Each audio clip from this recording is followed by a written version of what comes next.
Hey all.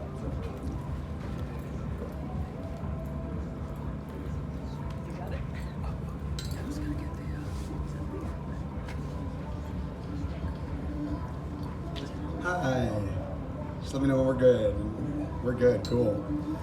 Hey all, my name is Mitch Gomez. I'm the executive director of Dance Safe. I've been coming out to this desert since 2008, which at the time felt like I was sort of in some ways maybe missing the heart of the thing, but this place just keeps getting better every year. And Dance Safe's been on Playa unofficially in some capacity or another for far longer than I've been involved. Even in the early 2000s, we had volunteers who were coming out here, never in an official capacity, but we are out here doing talks, providing harm reduction supplies, and we've done all sorts of other things out here that we generally don't talk about on social media. Dance Safe is the longest running harm reduction nonprofit in the music space.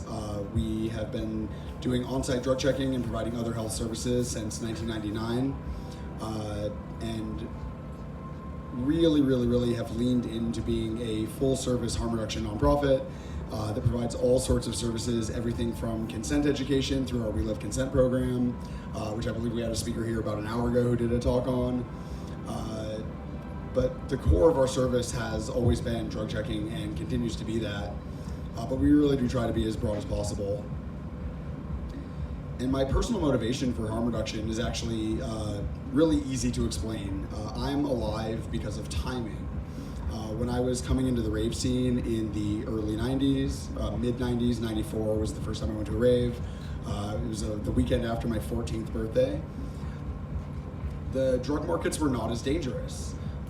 And shockingly, nobody would sell 14-year-old Goth Mitchell any MDMA, but I was able to find some on the ground.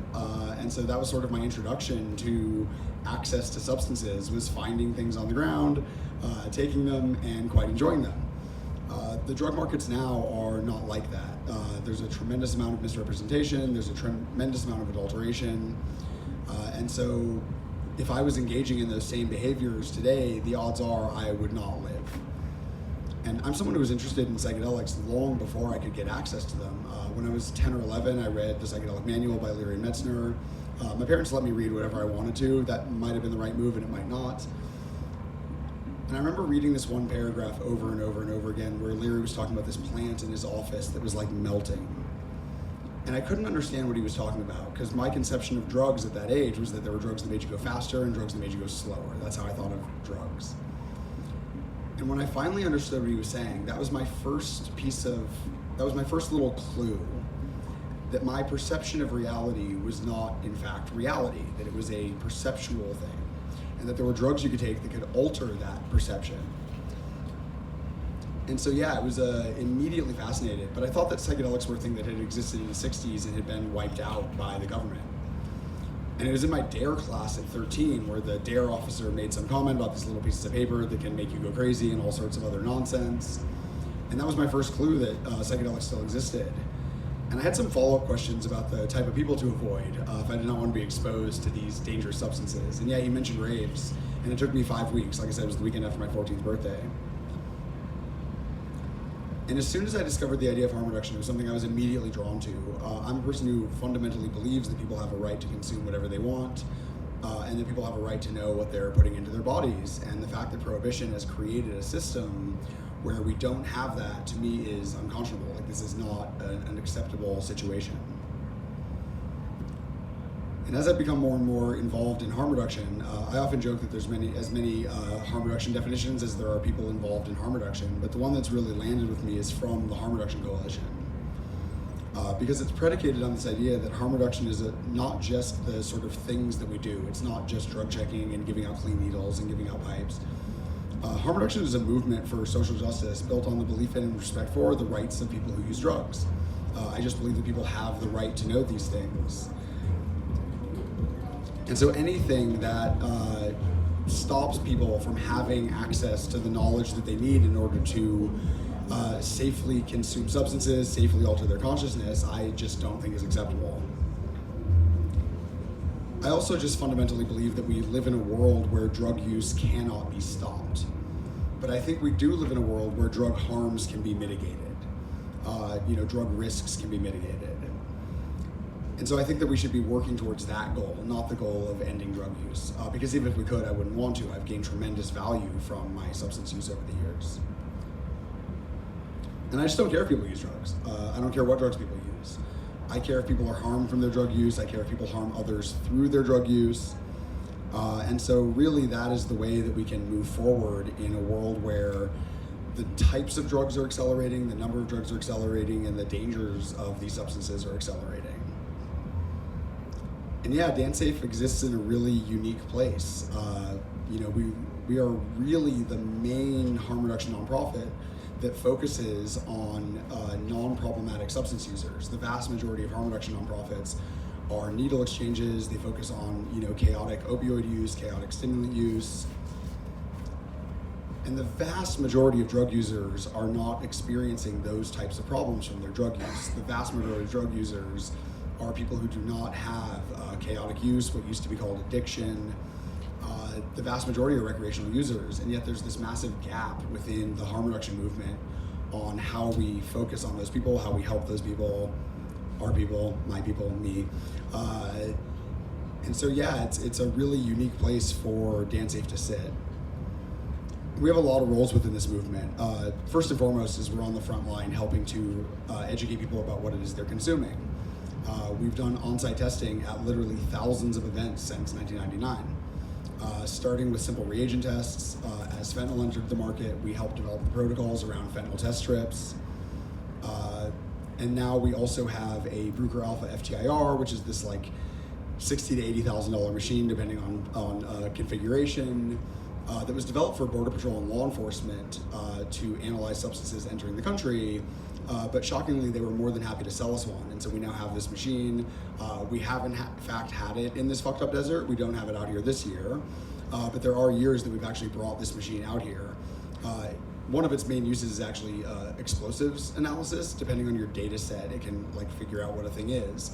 And so it was built pretty rugged, but shockingly, this desert still manages to fuck it up as it does so many other things. We also really try to reach young, non-problematic users as quickly as we can. If you can educate drug users about their substance use, when their use is, what used to be called recreational, the language is all still evolving around this. It's often really easy to teach them ways to be safer about their use that stops their use from becoming problematic. And so it's really important that we reach drug users as young as possible. We just actually onboarded a bunch of new board members. One of them is Rana Hashemi, who runs this program called No Drugs, KNOW, that provides harm reduction centered drug education to middle and high school students. Because realistically, if you wait till freshman year of high school, you're actually missing quite a lot of drug use. And so yeah, I'm just so pleased. We have a bunch of amazing new board members, but that one in particular I'm really pleased about, because figuring out how to tailor harm reduction messaging to that age bracket without a massive amount of political pushback is really hard. The idea that you want to teach middle school children how to test drugs is one that is a pretty heavy lift. Although there are now public high schools, particularly in Colorado, that are actually giving out fentanyl test strips, like DanceSafe fentanyl test strips, in their health departments, because we've had students in high schools who took fake Adderall and it had fentanyl in it, and thankfully none of them have died. But there's at least one case that I'm aware of where the only reason that student didn't die was that another student in class had Narcan. The teacher did not, but another student did. And I don't think this is intentional, it's just that pill presses are expensive and difficult to smuggle. So, somebody does a whole run of oxycodone, and then they switch over to make the fake Adderall with methamphetamine, and if you don't clean every little crevice of the pill press, it's pretty easy for 2 milligrams of the previous run to end up in the Adderall. We also work really hard to develop accurate harm reduction messaging and drug education for particularly the drugs that are popular within the sort of nightlife music club community. It's really hard to do this. We live in a society where we have all been so heavily propagandized around drugs that when you're trying to provide accurate drug information, people don't really listen to you. When people have been told, everyone who smokes marijuana is eventually going to do heroin, which is a thing that DARE used to say, and then they see their friends smoking pot and it's fine, trying to tell them like, hey, if you take MDMA when it's 110 degrees outside and you don't drink water, you might have some real serious problems. They just don't hear that messaging because they've lived in this world. And it's part of why I always push so hard for drug checking to be a part of our services. We are happy to set up at an event and not provide drug checking if a promoter or a venue has a problem with it. But when a person comes to the booth and you're like, let us test your drugs, clearly you are not an anti-drug organization, right? So then the messaging around harm reduction actually lands in a really impactful way. We also have focused historically quite heavily on educating users about their civil rights. Almost every drug arrest story you hear, there's some point in the story where if the person had known the right thing to say, they may not have been arrested. Sometimes that's not the case. Sometimes somebody flips. Sometimes you just have bad luck. I have a friend who actually had to deal with a case out here because he just had his backpack open on playa and was digging through it, and a cop walked up and turned his flashlight on, and there was like a bowl and a pipe right there. And he ended up getting searched, and there was other things in his bag. And I don't know what he could have done to prevent that. Like, I have my bag open with a flashlight shining into it on playa all the time. Like, that was just really shitty luck. But we have a theoretical Fourth Amendment. It's been heavily eroded by the war on drugs. I actually think that was probably one of the purposes of the war on drugs, was to erode the Fourth Amendment. But theoretically, we have the right to tell police that we don't consent to a search. Actually, my e-bike out there, if you flip open the basket, there's a copy of the Fourth Amendment printed on the inside. I don't think it would actually do anything, but if I do get searched without consent, I would at least like to remind the officer that he took an oath that he's now violating. And so I'd like to make sure that they at least know that if they decide to rummage through my bike without my consent. And so yeah, that's a really important part of it. And I really want to try at the Burn next year. I think we're going to try to organize like camp education talks where people can have us come in, talk to all of their campers, and I want to try to partner with either We Love Consent within DanceSafe or BED and Lawyers for Burners, which is an amazing group that provides defense services for people who've been arrested or ticketed at Burning Man. And the fact that that organization exists tells you that that's a thing, right? Like that wouldn't exist if it wasn't a needed service out here. And the last thing that I really do think of DanceSafe as, and this is a Mitchell statement, not a DanceSafe statement, not everybody shares this view, is as a training ground for a future generation of activists against the drug war. There is nothing that pleases me more than when some major person within the movement reaches out. The director of the Canadian Center for Substance Abuse is the most recent one it happened to. This is a guy with a PhD. He runs this major drug policy research organization. And he was like, oh yeah, like I got involved in this because I was volunteering with DanceSafe in the 90s. And I just love that so much. Like I really want to make sure that we are raising up a generation of people who understand that every single person who dies because of accidental exposure to fentanyl died because of prohibition. That is what killed them ultimately. In a world of legal, regulated drug markets, these deaths do not happen. The last year of alcohol prohibition, something like 30,000 Americans were killed or blinded by badly made, unregulated alcohol. We have in fact played this game before, and we have in fact found the solution before.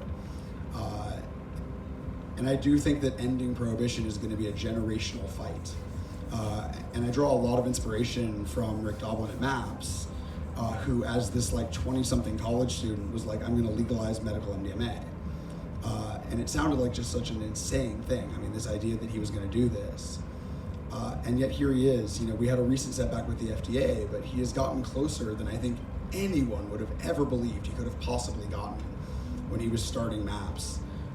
As this, like, if you look up pictures of what he looked like when he started MAPS, I mean, it was really on brand. I mean, this was a hippie kid. And it's like, I don't know, I was raised in a quite conservative Jewish household.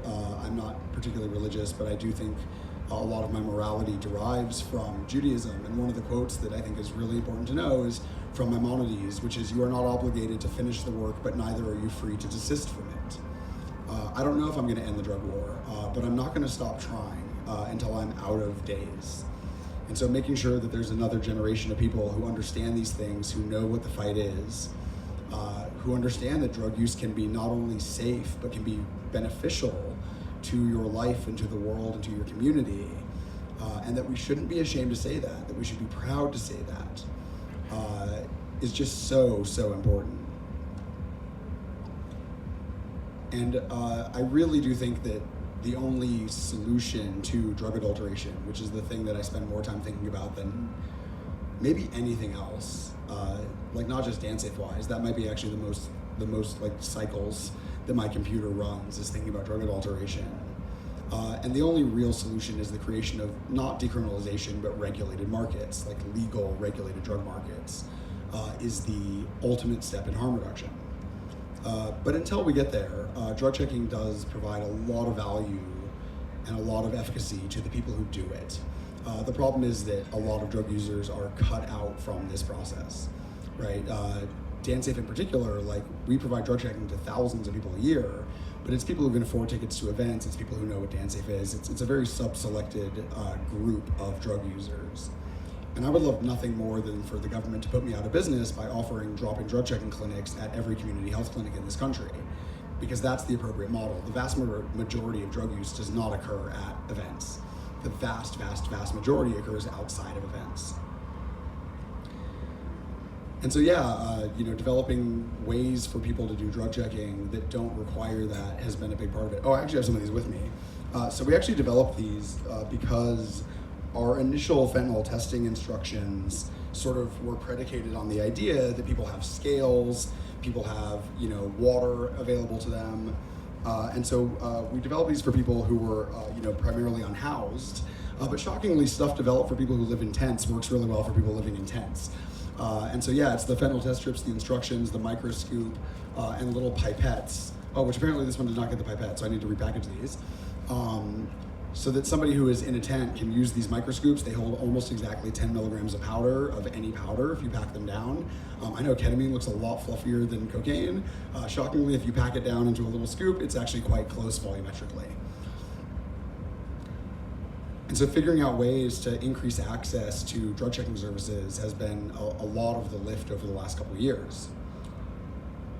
Because the reality is unregulated markets are unregulated. And we see a lot of really, really awful things. Drug names are just branding. We often hear, I know what this is. The guy told me the name of it. It's like, no, calling a bag Molly means the guy wanted to sell you this bag. Like that's what that means. It's a branding term. Even pill presses, which for many years were really generally reliable, right? Oh, the Teslas are good, right? The Teslas are real MDMA. They got replicated over time. We would see that quite often, right? There'd be a wave of pills that were real MDMA, and then a few months later, we would see a wave of copycats that were, cathinones or whatever they happen to press. But now there's desktop CNC metal mills. Like it would be totally theoretically possible now to go to a party with a van, photograph a pill that's being sold at that party, run it through Adobe Illustrator, carve the press, and you could run those in a van. Like that's totally off the shelf, relatively inexpensive tech. And so the idea that you can trust pill presses is unfortunately just like not the case anymore. And I actually think in the early years, a lot of that was actually the same people. I think it was a profit maximization technique, right? You release, 10,000 pills of, the Punisher logo that are real high quality, high dose MDMA, and then 20,000 that are, butylone, which is 1/10 the price. And I think that was a tactic that was being used. But now it's just like a mishmash of everything. And I actually used to have a portion in this talk where I would talk about like common misrepresentations. Like this is what we're seeing being sold as ketamine. This is what we're seeing being sold as MDMA. This is what we're seeing being sold as LSD or cocaine. And I've had to stop doing that because the speed of new drugs entering market has accelerated so much that's no longer a meaningful way to talk about drug adulteration. We can talk about families, that we broadly see a lot of cathinones being sold as MDMA. But talking about which cathinone is like no longer a feasible thing to do. We see a lot of PCP analogs being sold as ketamine.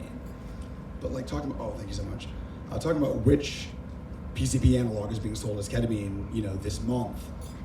Hold on, it is, even when this desert's not that hot, it is really hot. I just got my coconut. Thank you, Sky. And so we man, this is a full service camp. I mean, this is amazing. Is this gonna screw up the audio? That's my only concern here. We're good, cool, thank you.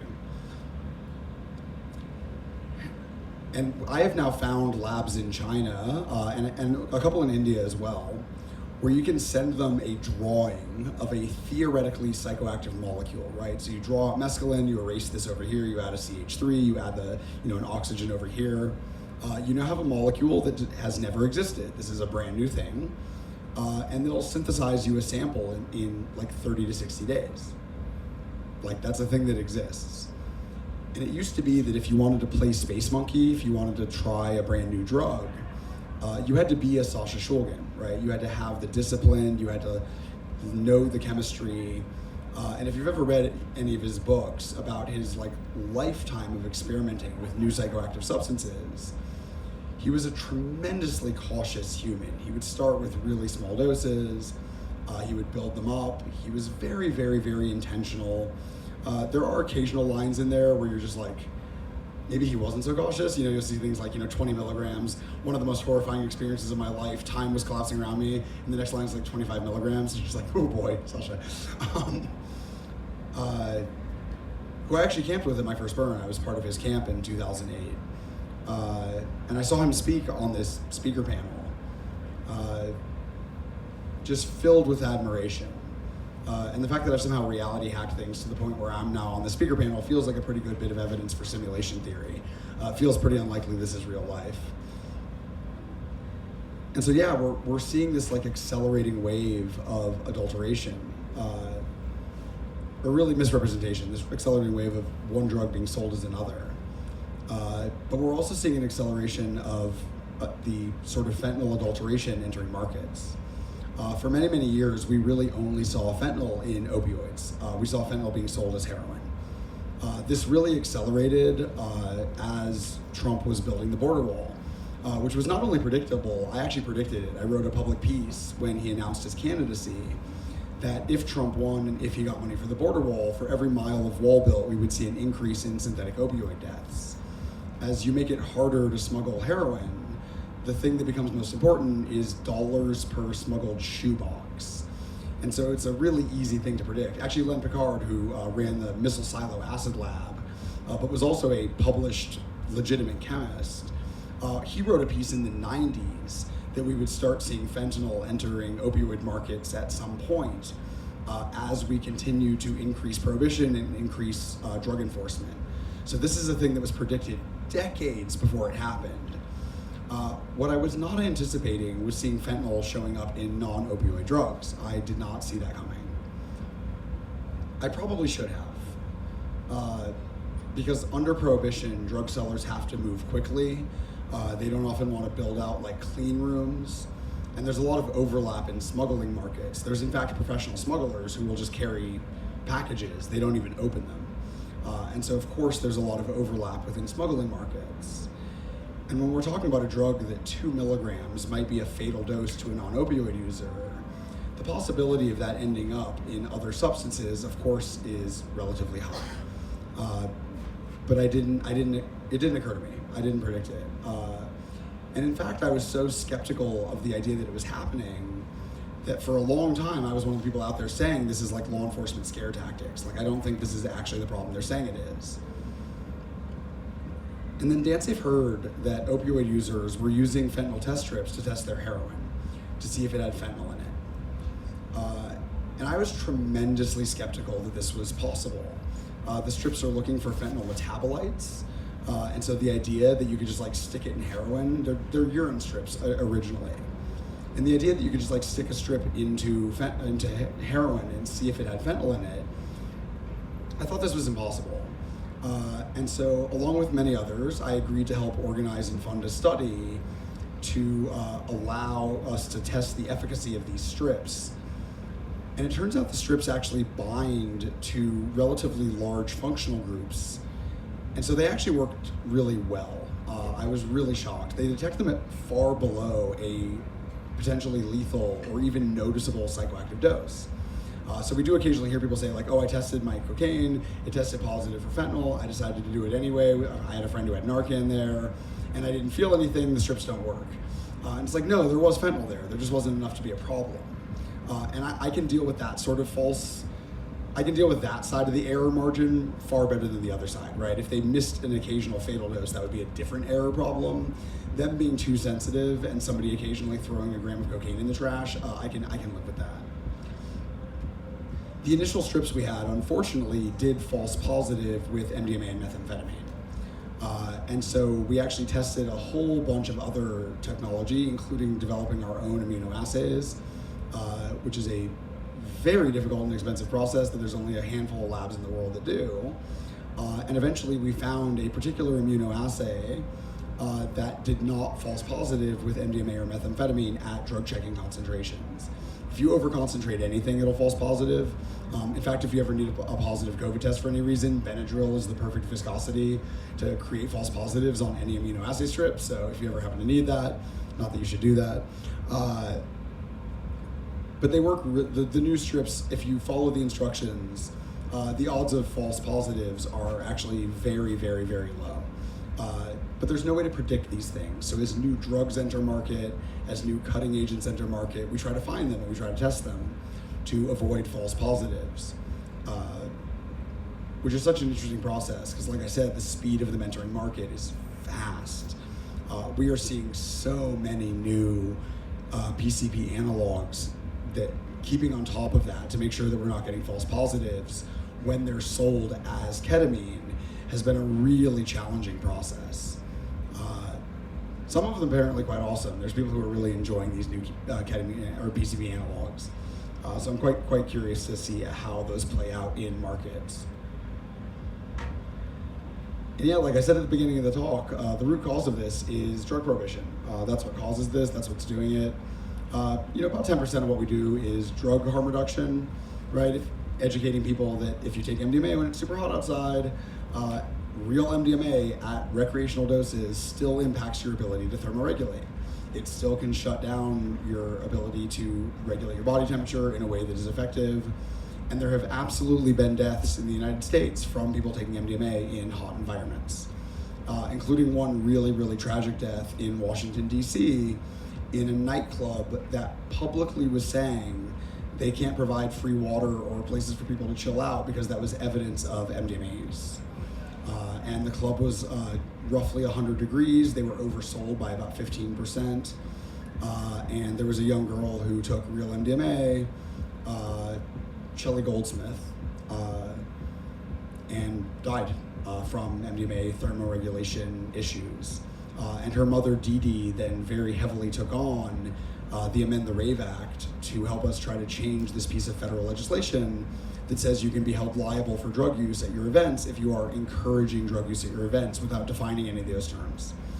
And Dee Dee stepped down when we got a letter, a binding DOJ memo.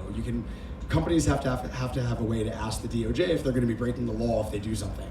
So there's this process where you can ask the DOJ for a binding memo, right? It comes up a lot in the fracking industry. They're like, we want to use this new chemical, we're going to dump it over here. Is this illegal? But yeah, so there's this process. And we got the binding letter from the DOJ under the Trump administration, but which is binding on future administrations, that the presence of drug education, appropriate health services, and free water cannot be used as part of a Rave Act prosecution. And so Dee Dee stepped down after she got that letter because that's what would have saved Shelley. The appropriate health services was a really important line because I also managed during COVID to get a letter from the CDC that explicitly says drug checking services are an appropriate public health service for the fentanyl crisis.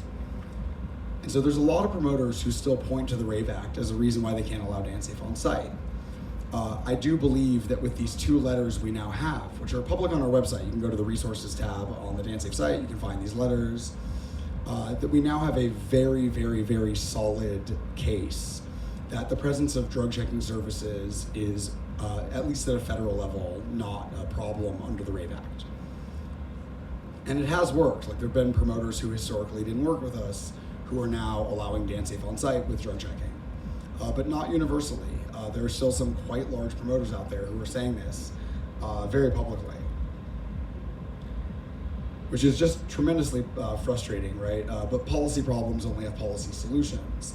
The pithy little line that I use, which is actually a chapter in the book that I'm working on right now, it's a chapter title, is that you can't arrest your way out of problems that you arrested your way into, right? We created this problem through law enforcement. You can't solve that problem through additional law enforcement.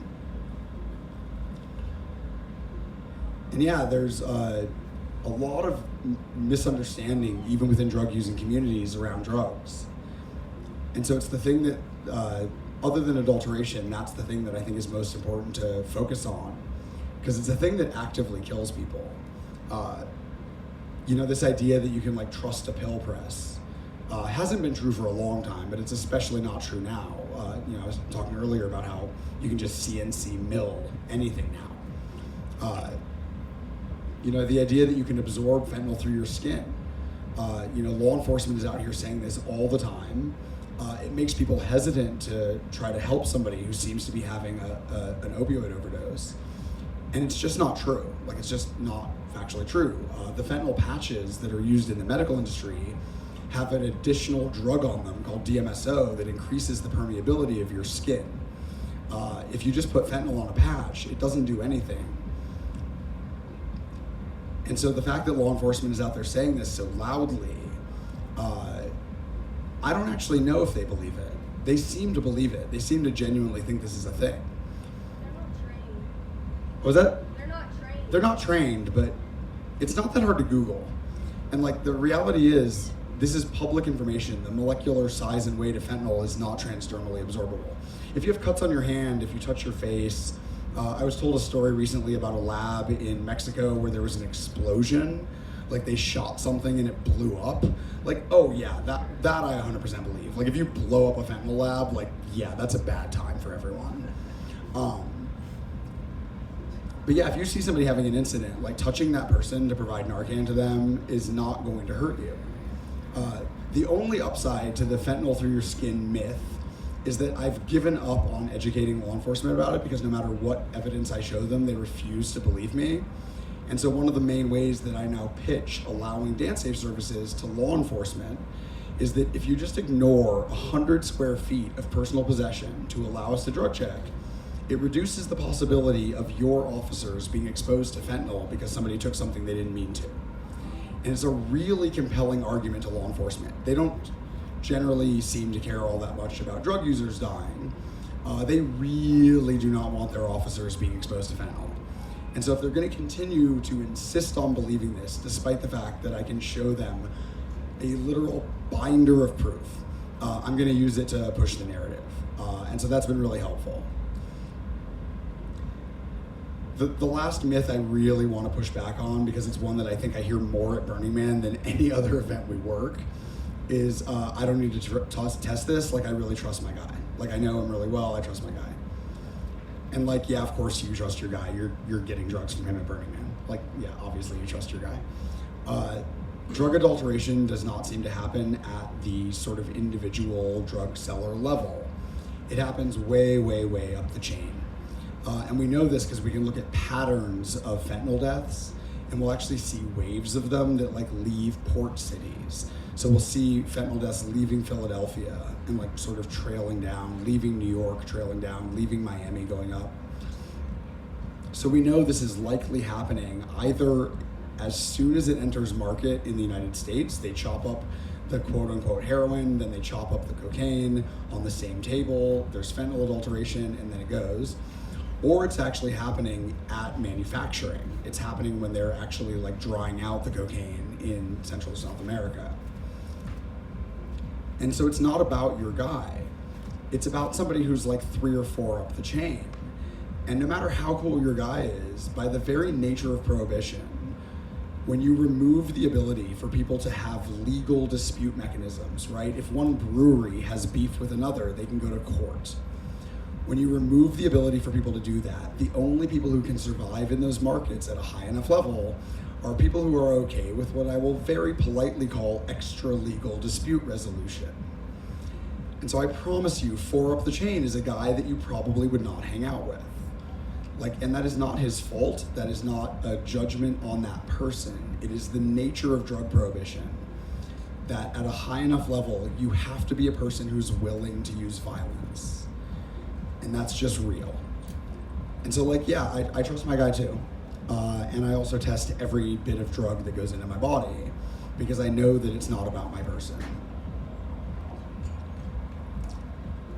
And so, yeah, we have a bunch of principles that I'd like to share because I think they're actually really useful for this place, for personal growth, for your camp, and for understanding how DanceSafe operates and how drug harm reduction can really be done ethically.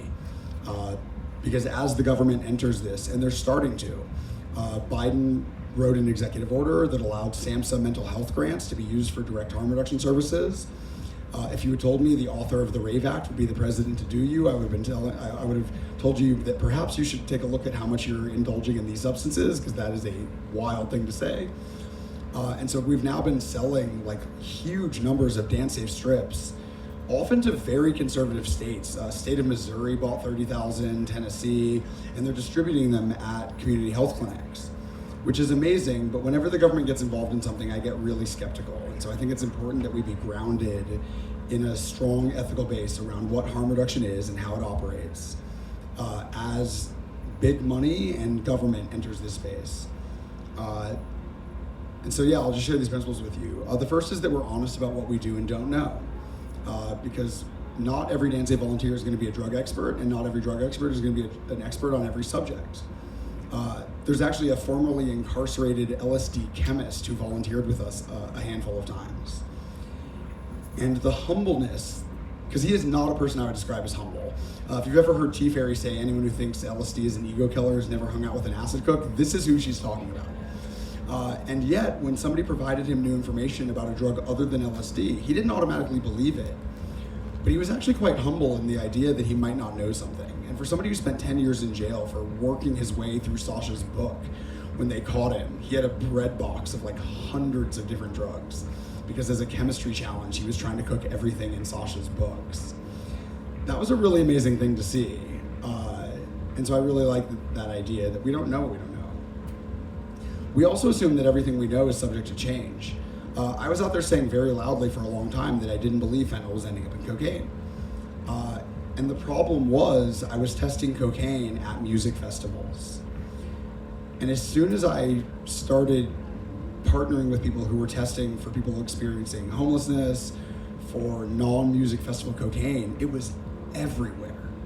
Like, it was everywhere. It was, my data set was being skewed because the people who were selling at festivals, the sellers were testing before they were selling at music festivals. They didn't want that additional heat of potentially selling fentanyl in cocaine. And so I had a bad data set, garbage in, garbage out. And so I was wrong about this subject. We also really believe that moving together is critical for fulfilling our mission. That one felt a little personal when the rest of my staff pitched it. I have big picture visionary syndrome. I tend to have big ideas and start running with them without considering impacts on the larger system. It's been a point of growth for me. I've gotten much better about this, but historically it's really true. But you can definitely go further together than I could ever go alone. And so making sure that not only within DanceSafe, but within the movement, we have a shared understanding of the goals. Which is why when I see new people entering harm reduction, I really do try to ask them what they think the root cause of this problem is. And if they say it's something like, like drug users don't care what they put in their bodies, this is not a person that I'm willing to work with things on. If they say prohibition, if they say capitalism, if they say, even if they say, I think the government's putting fentanyl in cocaine, which I don't personally believe, there's enough historical parallels that wouldn't be shocking, and so, I can probably work with that person. For anyone who doesn't know, up until the late 1980s, the government used to spray a neurotoxin called paraquat on coca fields in Central and South America and take out full-page advertisements in the New York Times bragging that they had poisoned the cocaine supply. That's real. I have one. It's framed on my wall. And so, yeah, I don't think it's happening. Would I be terribly shocked if that turned out to be the case? Probably not. It's a pretty horrifying prospect that these deaths might be driven by that. Another option is this is non-state actor terrorism, people are adding fentanyl to cocaine to kill Americans, and yet the government doing it would be more horrifying than that. And when there's a more horrifying prospect than non-state actor terrorism, we have a real fucking problem.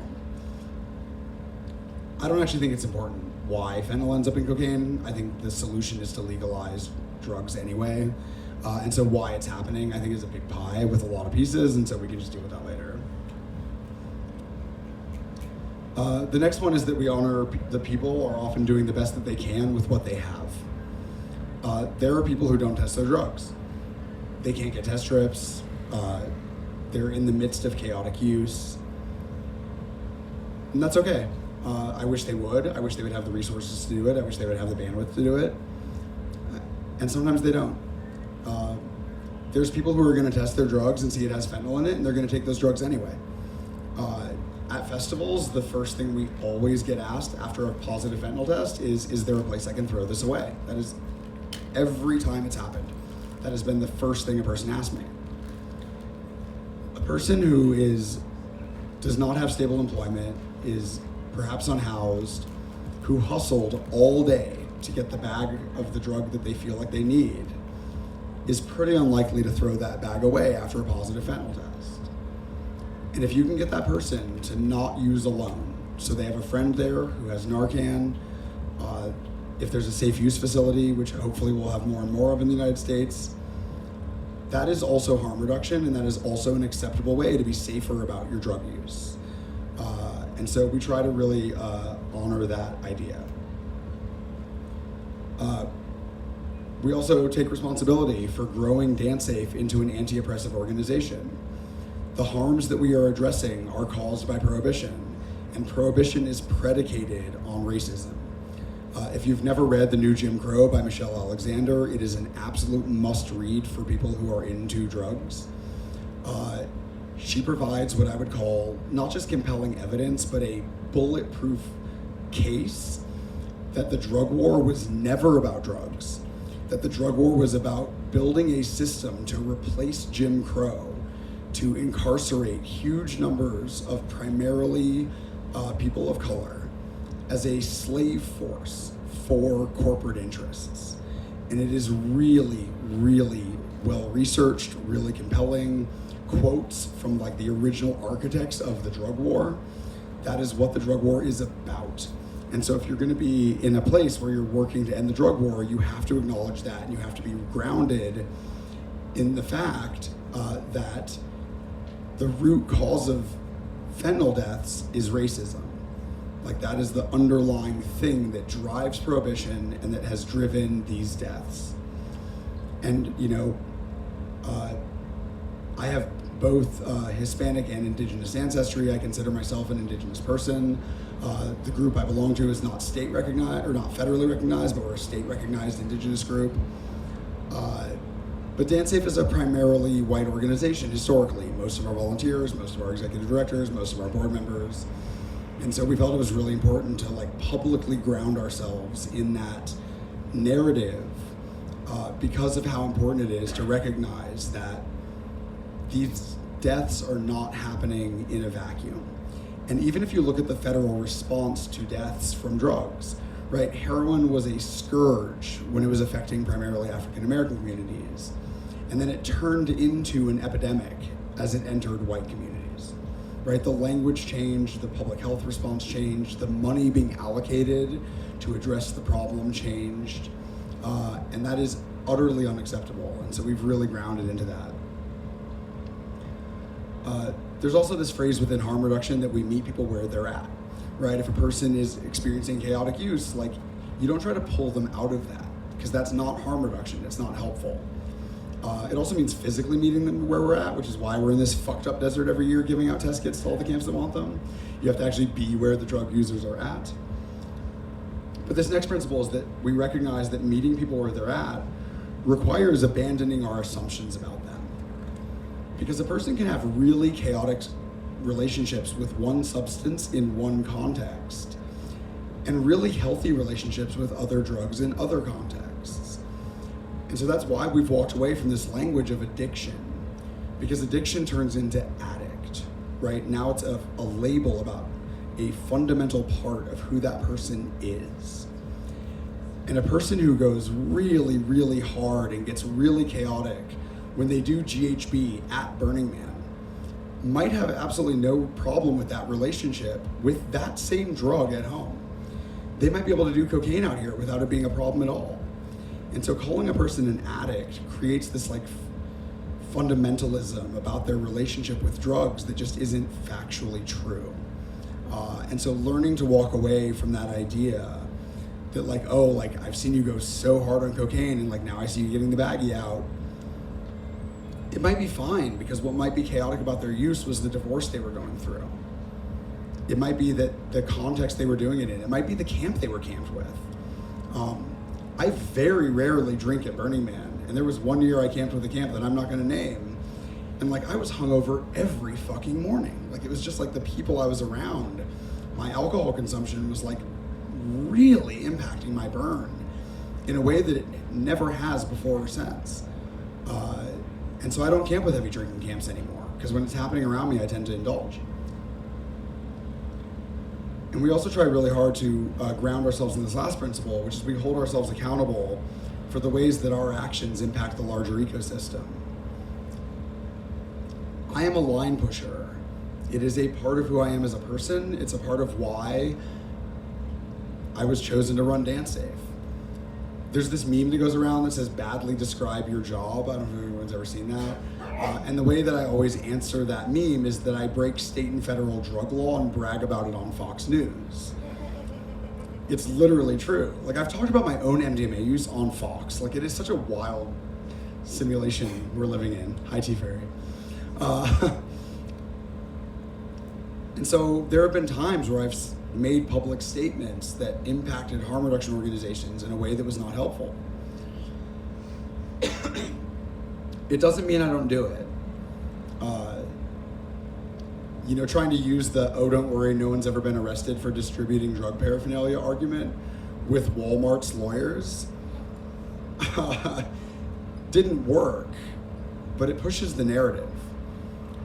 It's one of the reasons that when I do feel that Dance Safe is at a point where I can step down as executive director and join the board of directors, which I would like to do at some point, I want to run for office. Because I don't think I'm going to be able to get in office and in 4 years have cocaine and heroin stores in Colorado. But if I'm out there saying that that is the solution to this problem, the people who are then saying, oh, we should be giving out fentanyl test strips in middle schools, the people who are saying we should have safe use facilities where people can come and use drugs under medical supervisions so that opioids don't kill them. Oh, maybe we should think about safe use facilities in a larger context, and we should allow festivals to be set up as safe use sites where people can bring their drugs to be tested very openly, they can take their drugs openly, they can use their drugs openly, and we can build safety nets around these festivals by having them as licensed safe use facilities. All of those proposals now sound really moderate compared to this crazy guy Mitchell who's introducing legislation every session to legalize cocaine sales. And so pushing that Overton window is a really important part of doing this. And I do want to end on a heavy note because the numbers have now been released. There's this narrative that we're in the middle of a fentanyl crisis, and I don't think it's true. I think we're at the very beginning of a synthetic drug crisis. I think we're going to continue to see more synthetic drugs of every class, including opioids, that are being sold as other drugs and that are ending up cut into other drugs. I also think we're probably going to discover a lot of really interesting drugs along the way, and I'm really excited. If we could pull just the time dilation out of salvia through some salvinorin analog, like that would be a fucking amazing experience. I don't really have any desire to be a circus Ferris wheel for 10,000 years again. I will pass on that as a general experience. But if I could just have the time dilation of experiencing a single night that lasts 1,000 years, boy, there's some interesting applications for that one out here. But there's going to be a lot of dangerous ones too, because it's not like these things are being run through a drug development process. I strongly suspect the way people are figuring out which ones are interesting is by bringing them to festivals and seeing how people like them. You know, there was a guy at an event in Florida last year who was selling something that he was calling ketamine-ish. And like, at least you're being honest, right? Like you know, you're telling people that it's not ketamine. And people were really enjoying it. And we had the FTIR on site, so I tracked it down, and it was a deschloroketamine. It was ketamine with a chlorine atom removed. DSK is what it's often shortened as. And like honestly, as far as like representing a drug goes, I'd rather you tell them the name, but ketamine-ish for something that is one molecule off of ketamine that is experientially quite similar didn't feel like particularly egregious misrepresentation. But the synthetic drug crisis is just starting. The numbers ending in August of last year were just released by the CDC. So in the 12 months preceding last Burning Man, there were 106,363 total drug deaths in the United States. The way they tabulate this data is a little hard to pull. I think that's intentional. But the majority were likely from fentanyl, and the majority of that majority were likely from accidental fentanyl consumption. The peak year of HIV deaths in the United States was 95, and that was 48,371. So we are now above twice the peak year of HIV deaths, and within the next few years, we will likely hit 3 times the peak year of HIV deaths. And to have my little nonprofit be the sort of forefront of twice the health crisis of HIV is fucking insane. Like, I have no other term for it. Like, it is not okay. There is no coordinated federal health response. We're starting to see movement from the CDC, but as somebody who is sitting in on these meetings quite often, they move real slow. You know, if you want to go fast, go alone. If you want to go far, go together. If you want to go nowhere, kick it to a government agency. And the fact that we're not seeing this, I think, is actually a parallel reason to why the federal AIDS response took so long to get serious, right? I think it was under Nixon, the head of his health department said something along the lines of HIV is a problem that will solve itself.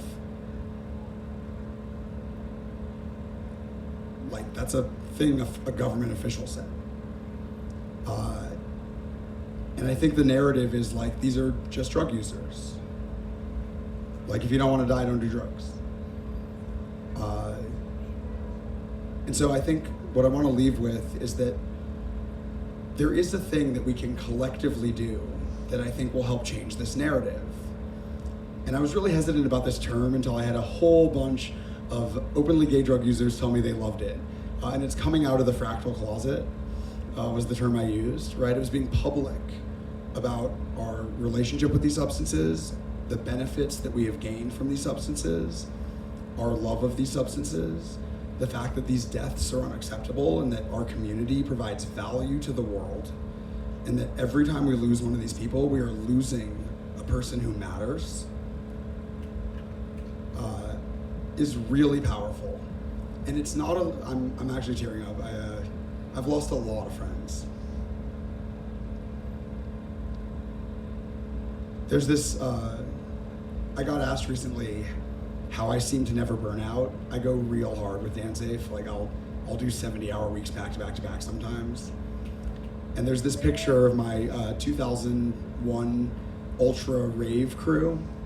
It was our Yay Nobody Went to Jail breakfast that we did every year. We did some things at Ultra. It's this long dining room table outside under a picnic tree. Maybe 10 people, 15 people at the table.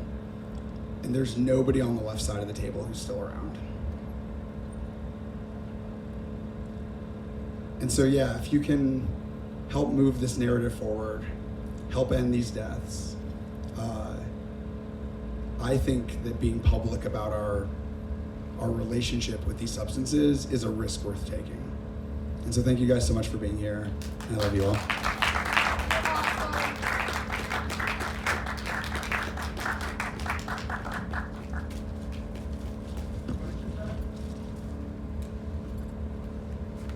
Take some questions? Oh yeah, we can do a Q&A. I didn't want to cut into Tea Fairy's time, but we're rolling around a little late. Well, then I need to run over to you. Then Tea Fairy gets to run over too, and you guys should definitely stay for Tea Fairy's talk.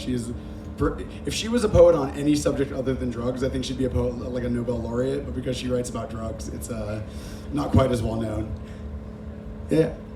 Has NSA ever considered trying to mass source some kind of a suitable energy for not We do a lot of stuff around heat stroke, but yeah, that's a good idea. I'm just gonna add that to my notes right now. The lack of chill out spaces and lack of free water realistically probably kills more people than any other thing like within the music scene. Actually, that's not true. I actually know the data on this. It's actually second. So the Canadian Center on Substance Abuse did a study looking at all known drug deaths at all music events because the narrative is that it's drugs and he suspected that was not true. Vehicles and climbing things are both actually higher on the things that kill people at events than drugs. But heat stroke is above it as well. And so yeah, it's like vehicles, climbing tall structures, heat stroke, drugs. Yet when a person dies from a drug incident in a music festival, right, it's like all over the media, we see it all the time. If a person gets hit by a car in the parking lot, it often doesn't get reported. And so yeah, if police really wanted to help people at festivals not die, they'd spend their time doing traffic cop shit rather than trying to like score, rather than sending undercovers to like bust drug sellers. Like that would actually be the most impactful thing law enforcement could do at a music festival is like be in the parking lot with yellow vests on directing traffic. So, but that's a good idea, George. I'll definitely do that. I just want to say T-Perry is not scheduled until 3:30. Oh. So you've got time if you want. Amazing, I have time. Yay. Hey, Mitchell. So, question. If someone, hypothetically, were to go to an event organizer and say, I'd like to offer harm reduction services such as a chill-out space and drug testing and drug information, and the organizer says, we won't do that because of the Rave Act. We are legally afraid to do that, or our lawyers say this is not okay. What is the proper way to broach that? Yeah, so the Rave Act, I talked about a little bit early in the talk, but a lot of you have joined since then. The Rave Act is a piece of federal legislation that was passed by Joe Biden when he was a senator. Biden loved his clever acronyms. Every bill he introduced had like a funny acronym. So the Rave Act is Reducing Americans' Vulnerability to Ecstasy. That's the clever acronym of that act. And it basically said if you provide a place, he actually pitched it as a like racial equity thing. So people who own, it was an expansion of the federal crack house laws. So people who owned houses that were meant for people to do drugs were being federally charged. But they couldn't go after rave promoters because they were renting venues. And so he was like, how is this racially equitable that these people are being targeted for drug use and these people are allowing drug use, but we're not targeting them? The law was badly written, it was badly defined, and it's been really inconsistently enforced, is the first thing. The only successful Rave Act prosecutions that I've ever been able to find are promoters who were actively involved in the drug trade at their events, and they threw the Rave Act as part of like a larger drug investigation. I actually went to one of the parties where eventually this promoter was charged in that way, and every one of the bouncers and every one of the bartenders was selling the same press pill. And even at like 16, I was like, this is fucking sus. Like, this is like very strange that like everyone working here is selling the same press pill. But the larger answer is that under the Trump administration, we got a binding letter from the DOJ that the presence of appropriate health services, free water, and drug education cannot be used as part of a Rave Act prosecution. It's on our DanceSafe website, it's under the resources tab. We also have a letter from the CDC that says drug checking is an appropriate public health response to fentanyl. And so between those two letters, I think that it is the job of a lawyer, the job of a venue's lawyer is not to defend them in court, it's to keep them from ever ending up in court. And so lawyers often want to build fences around the law so that you're so far out from the law that you never risk breaking it, right? That is appropriate like 95% of the time.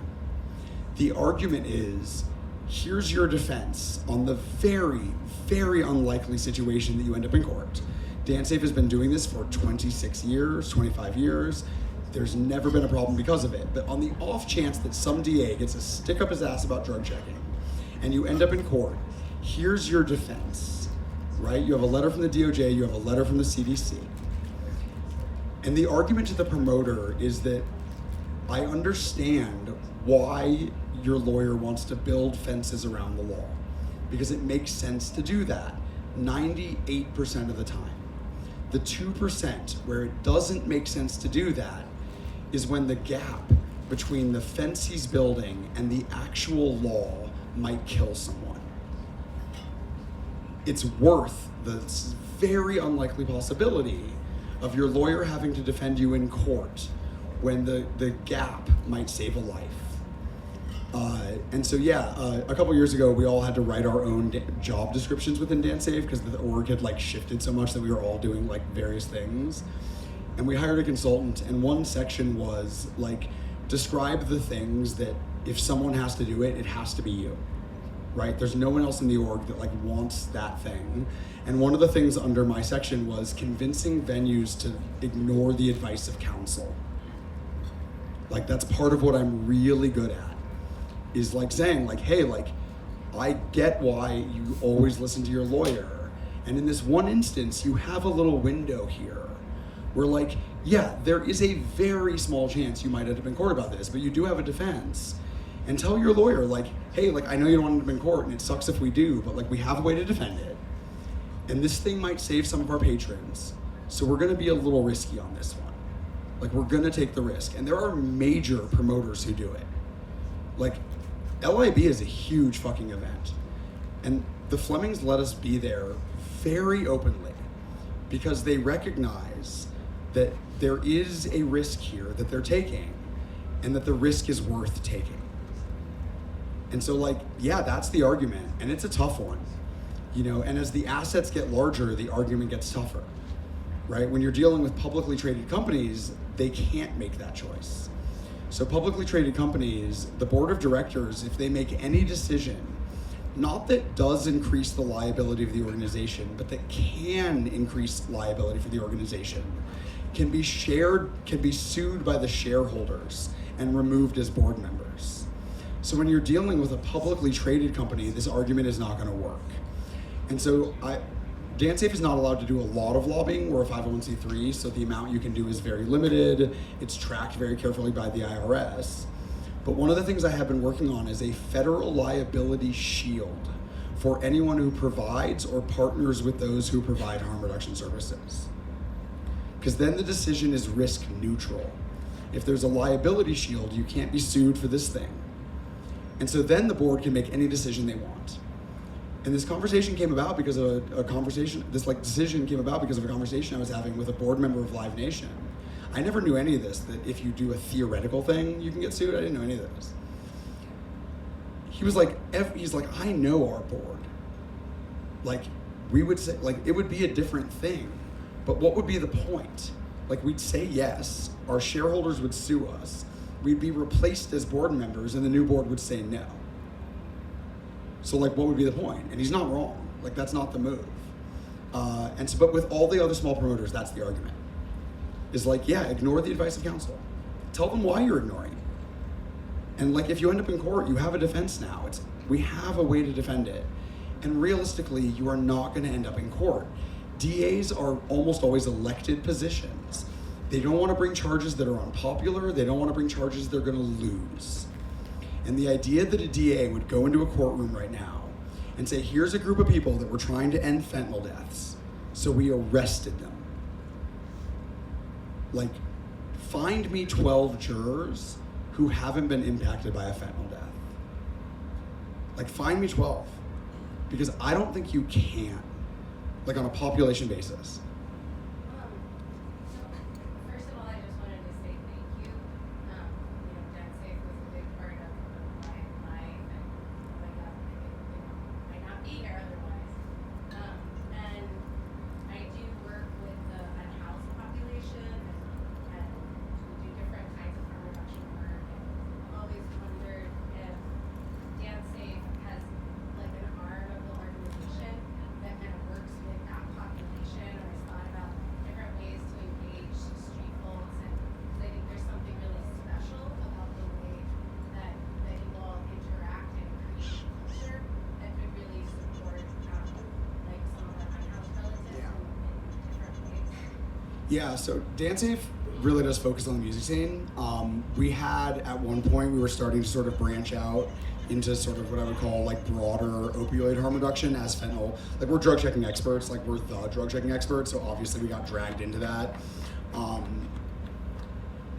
We were told pretty clearly by a lot of people within opioid harm reduction, the politest phrasing I would say is like stay in your lane, right? Like we are raver kids, we're non-problematic substance users primarily.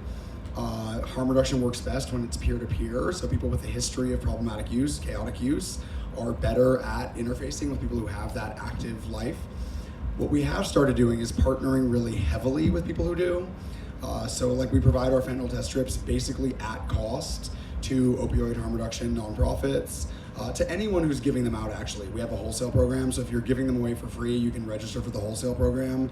And like we just like, it's like cost and shipping and storage, but it's not like actual manufacturing cost, but it's like we don't make anything off of that part of the process.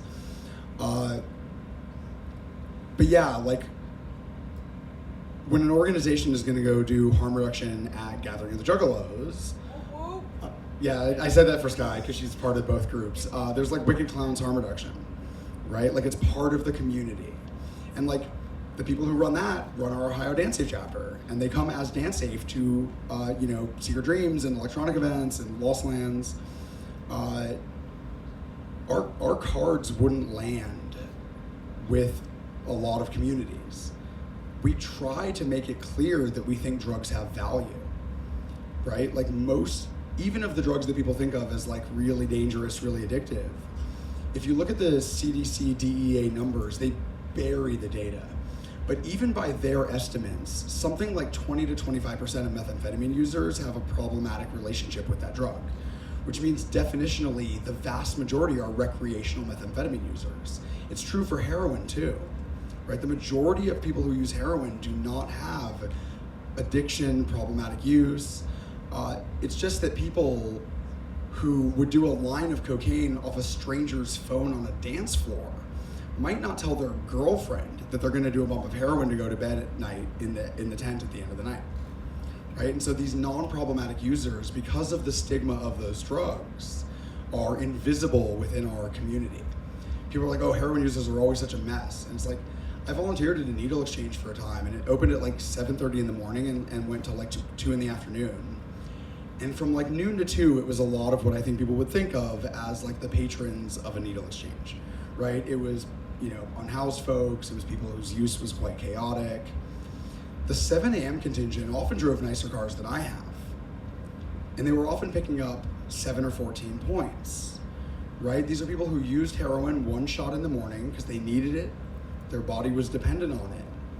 They had jobs, they had careers, they had income higher than mine. But they were totally invisible within the conversation. And so yeah, we try to partner with folks. But like, I'm not gonna roll up with my neon yellow Dance Safe tent and the like happy smiley butterfly MDMA cards to a punk show. And so that's, even invited, it's tough because it's about how it reads to the community. And that's why all of the language on our cards is under a Creative Commons share and share like with attribution licensing. So you can email DanceSafe and be like, I want to make cards for the punk scene. I want to make cards for my unhoused folks. And you can design your own cards and take our language. We have the licensing agreement just to keep an eye to make sure people aren't editing the language or, But the licensing agreement is by right. Like if you're not changing the language, anyone can do this. Because like, I love our cards, but it is pretty undeniable that if cocaine was legalized, our cocaine card would be a pretty good billboard. Like it's literally like a pile of blow and like a straw and like cocaine and like shiny disco letters, like. But the whole idea is that with like viral community marketing, we want a 17-year-old who thinks maybe I'll never do cocaine, who's walking past the booth to be like, oh, I want to grab one of everything, right? Because they look so cool. And then like he's in the campsite and like it's in between sets and he's like reading through them. Whereas he might have like the meth card, like people never used to grab our old meth card. It was the one card that was like a little more like muted. And I was like, no, we have to be consistent about this. Like I know a ton of people who have a very beneficial relationship with meth. So like we're not gonna stigmatize that. And so the new one's got like hot air balloons for Albuquerque, because it's like the sort of main, just, and like rainbows, and it's bright and it's colorful. And we did recently get asked that like maybe we remove the rainbow because of the connection with the gay community, which is not what it was about. Like, it was literally about Albuquerque. But that's valid, and it's not a thing I thought of, and so we'll remove the rainbows. But it's a happy looking card, because it's a happy drug. Like, most people who like meth, most people who try meth like it. Like means this thing I did released dopamine in my brain. Like, that's kind of the thing, right? Like, of course you like it. Like, that's what like means. And when most users don't have a problematic relationship, we should not shy away from that. It's really tough as we try to hit younger and younger audiences, right? Keeping that honesty about most drug users being non-problematic while providing education to somebody who is pre-drug use is dangerous in some ways, politically dangerous. The look is really tough to balance. And so we're working really hard on figuring out all the ways to do that. Because I'm not gonna be another organization that goes and like lies to kids to try to stop them from using drugs. I genuinely believe that I'm alive because of LSD. Like, my first serious romantic partner in high school was killed by a drunk driver. And I spent years and years and years of what I thought of at the time as being really brave, and that I only recognized the first time I got like a proper dose of LSD. I'd taken like sparkly doses, but like I went to Boom Festival in Portugal in 2000, and like, boy, their acid was different than ours. And I took 5 because my acid was that kind of acid, and boy, that was a fucking experience. And there was this moment where the sun was coming up, and it was like shining through the trees. And I thought there was a silver lattice work hung in the trees. I was trying to figure out how they had done it so I could like replicate it at parties at home. And it took me longer than I'd care to admit to realize the center of the lattice was always where I was looking, right? It wasn't a thing they had done, it was a thing I was doing. And I had this feeling of really wanting to be alive, and it felt new. And that's not good. And so like, yeah, I like radically changed my life. I got a lot of great stories out of my low-scale suicidal ideation. But the fact that I'm alive was astonishing. I mean, bribing the guards at Giza to climb the pyramids, like 10 out of 10, I'd probably do it again.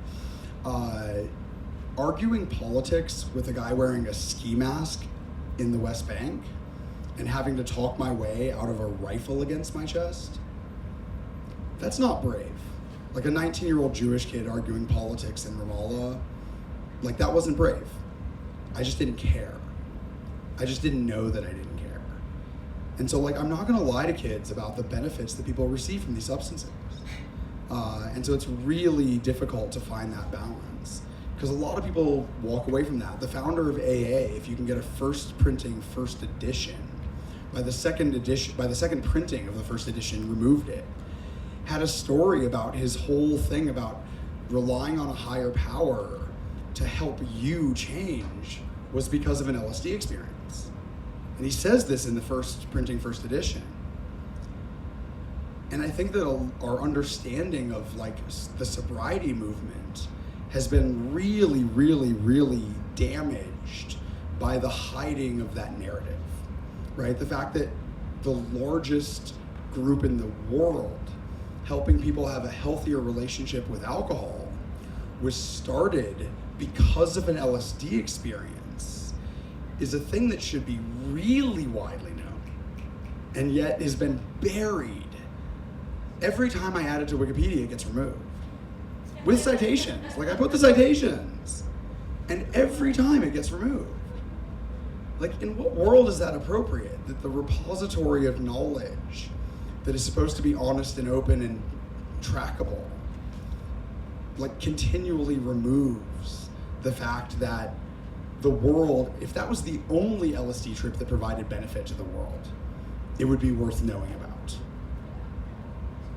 And yet it's one of tens of thousands of psychedelic experiences that have provided hundreds of thousands, millions. I have no way of knowing. Millions is probably safe.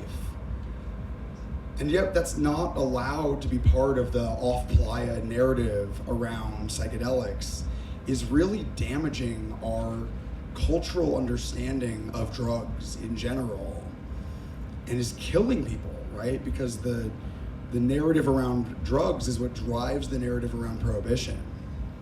This idea that all use is abuse, right? The fact that the main government agency in charge of studying all drugs of all types for all reasons is the National Institute on Drug Abuse. Because any drug you put in your body outside of a medical context is abuse. Like, it's baked into the name. And so, like, we have to change that narrative. I have such mixed feelings about, like, wealthy, successful people being out about their psychedelic use. No hate to Elon as a person, but, like, it wasn't super helpful when he was, like, rage tweeting for 4 days. Like, it was very clear to anyone who'd used substances what was going on in those 4 days. Like, it was. So much so that LSD Musk trended on Twitter. Like, that's a problem.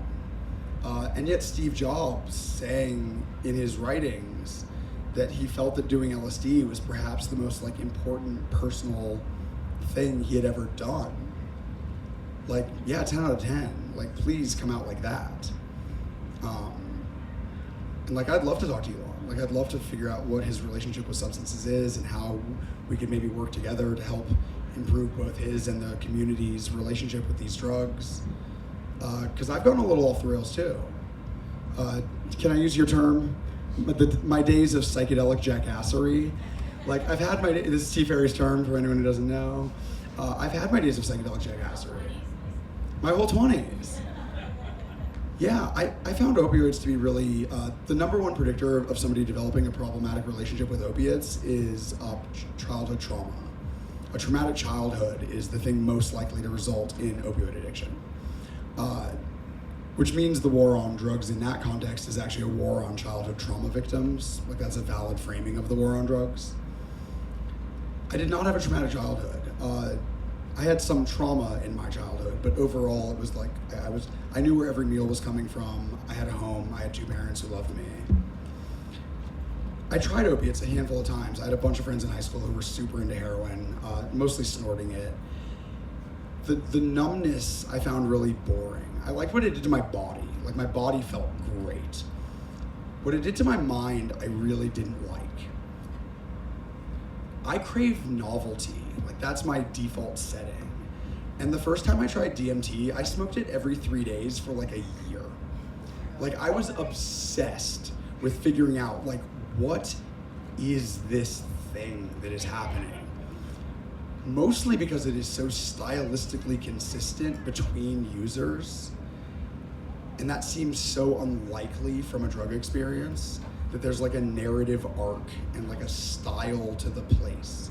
You look at a Jonathan Salter painting of the cities, and it's like, I've stood at the base of that pyramid. Like, I've stood there. Pay attention, don't look away, this is important, pay attention. Don't be astonished, pay attention. Like, what possible neural receptors do I have that can be triggered for that, like, narrative experience of this, like, thing trying to, like, reveal information to me? I was just, like, flabbergasted by the novelty of it. And, like, yeah, that was not great. You know, salvia too. Salvia was the only one that actually caused what I would call, like, default world problems, because the salvia experience is so close to the reality level of this, right? Like, when you're in the salvia space, it's just like the thing is happening and it's clearly real and, like, there's no denying it. That I found myself, I'd been smoking a lot of the first 50X ever made. It was the Salvia Divinorum Buyers Club. We all had to, like, prepay to get the 50X made, you know? And I was sitting there, like, reading a book, and I found myself waiting for, like, the thing to turn. Right? You'd wheel spin through different realities in salvia. And I was just, like, sitting there reading a book, and I found myself, like, waiting for the wheel to turn to the next frame, and I was like, yeah, I definitely need to stop smoking so much fucking salvia, because, like, I'm definitely sitting in my house reading a book right now. So I think it's time. It's 6 minutes. I think we have time for one more quick one. Actually, I just noticed there's only half an hour on the schedule for T. Ferry. Oh, T, you should take my 6 minutes, and I love you dearly. All right, thank you so much, Mitch. Thank you all so much for being here. I really appreciate it. Thank you. Turn me into a Rubik's Cube and unsolve me. yeah, leave you unsolved. Yeah, Salvia's DMT's asshole neighbor. It's Yeah, really we have nice. endless things to talk about. Yeah. Thank you so much. So, my pleasure to welcome the Tea Fairy.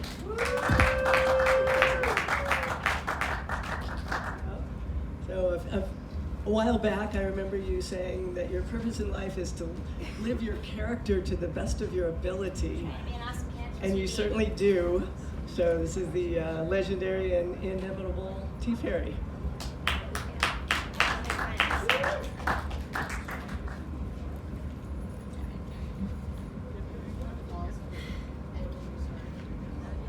This has had problems. Wait, You know, wait. this particular